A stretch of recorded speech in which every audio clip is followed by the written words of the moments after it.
Olá, eu sou a professora Ana Paula, de Ciências, e hoje o tema da nossa aula é matéria. O objeto de conhecimento é a estrutura da matéria com a seguinte habilidade: identificar os modelos que descrevem a estrutura da matéria, constituição do átomo e composição de moléculas simples e reconhecer sua evolução histórica. Aqui, essa gravura pintada à mão mostra a queima de fogos de artifício no dia 15 de maio de 1749.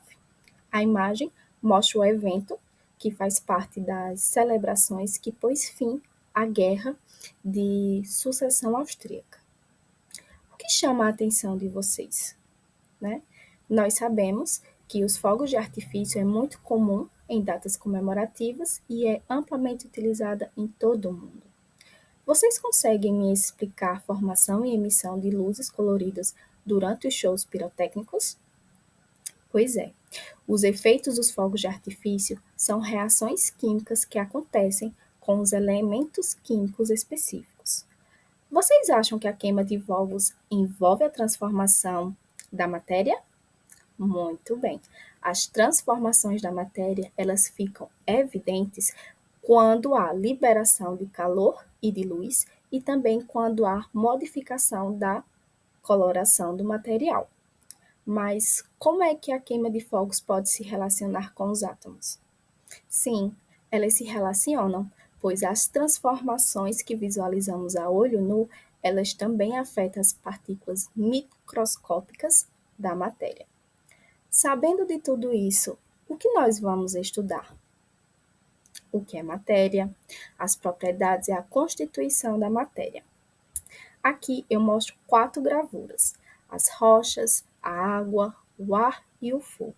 Pergunto a vocês, do que as rochas são constituídas?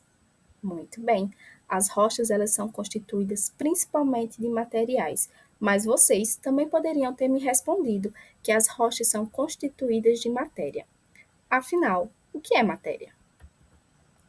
Matéria é tudo que tem massa e ocupa lugar no espaço. É um termo geral para a substância da qual todos os objetos físicos consistem. Tudo que você vê não existe, tudo que você vê é matéria. Não existe vida e nem manutenção da vida sem matéria.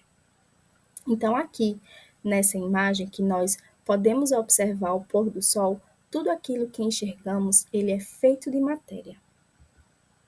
Então, qual é a sua importância de conhecer a história?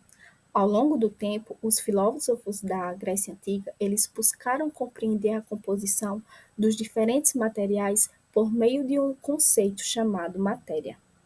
Então, foi em 350 anos antes de Cristo que o filósofo grego Aristóteles, ele disse que o mundo material era chamada de matéria primitiva. Ela não podia ser percebida enquanto não tomasse forma. Quando a matéria primitiva tomava forma, ela dava origem aos 4 elementos básicos: terra, ar, água e fogo. As ideias de Aristóteles elas predominaram muitos séculos. No entanto, foram contestadas na Europa durante o Renascimento, período da história entre os séculos XIV e XVI, em que se observa uma mudança no pensamento científico.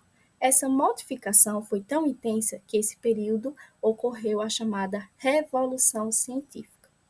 No entanto, a construção da ciência moderna e o desenvolvimento de novos instrumentos foi possível analisar detalhadamente a matéria.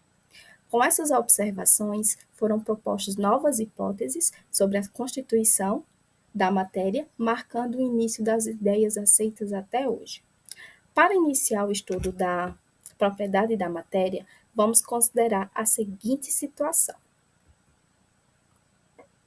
Em uma aula de campo, no momento da recreação, a piscina da nascença está completamente cheia. Em seguida, iremos entrar nela, como mostra essa segunda imagem. O que você acha que acontece? Muito bem. A gente é feito de matéria. Então, ao entrarmos na piscina, os nossos corpos eles vão deslocar parte da água para fora da piscina. uma vez que preenchemos o mesmo espaço que antes era ocupado pela água.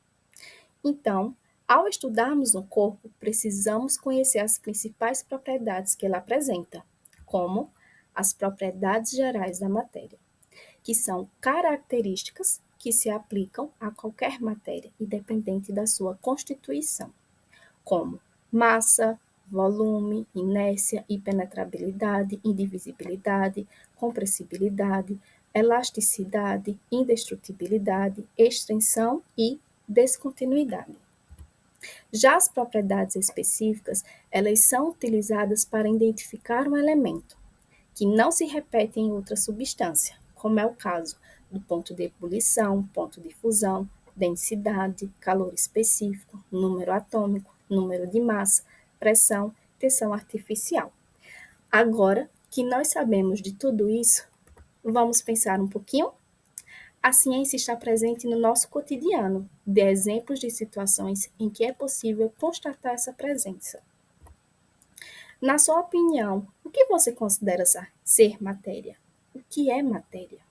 Realmente, o ar, apesar de não ser visível a olho nu, contém substâncias químicas com massa e ocupa lugar no espaço. Agora é a sua vez. Para a nossa próxima aula, vamos precisar de alguns materiais, porque vocês serão os cientistas responsáveis pela elaboração de um modelo científico que explicará do que a matéria é feita.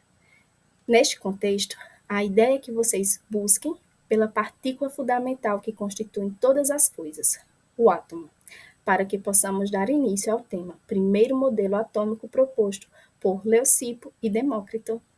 Então, vejo vocês na próxima aula. Aqui, algumas referências que utilizei nesta aula. Até mais. Tchau.